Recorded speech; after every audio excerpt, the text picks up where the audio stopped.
Notion de protocole, organisation de protocole en couches. À savoir, pour échanger des informations, on utilise un réseau de communication. Pour communiquer dans ce réseau, un mode de communication commun est utilisé. C'est le protocole. Exemple associé à une conversation. Une personne émettrice dans une conversation, en face à face, devra coder sa pensée en mots, puis en paroles. Ce message transmis par les cordes vocales et par les vibrations de l'air sera perçu par le tympan de la personne réceptrice du message qui va le décoder en pensée.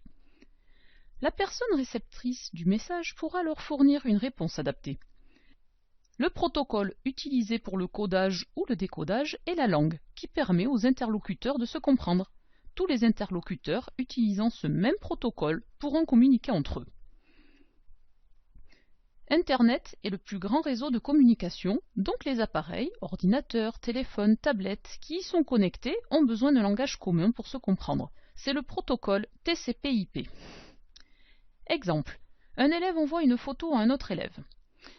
Le protocole permet à l'ordinateur de Lucie d'envoyer la photo vers le bon destinataire, Kevin, à l'ordinateur de Kevin de recevoir la photo que Lucie lui envoie.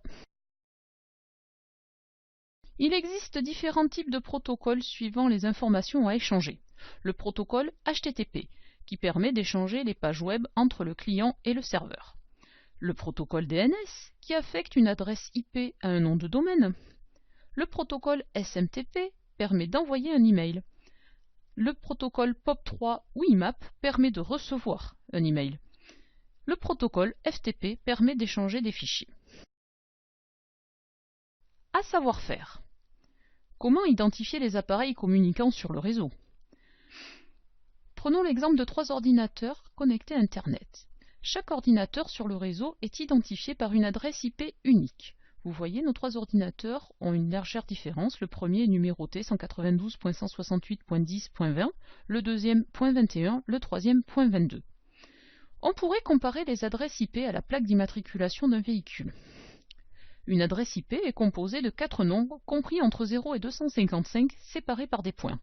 Exemple, dans un réseau local, on peut trouver une adresse IP de la forme 192.168. Ces deux parties, c'est une partie fixe liée au réseau du collège et commune à tous les ordinateurs. Le 1 va représenter le sous-réseau auquel appartient le poste. Le 20 représente l'identifiant du poste.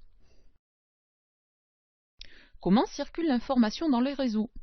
Dans un réseau, l'information circule d'une adresse IP expéditeur vers une adresse IP destinataire. Quelques commandes relatives aux adresses IP à utiliser dans l'invite de commande de l'ordinateur. Saisir CMD dans la barre de recherche.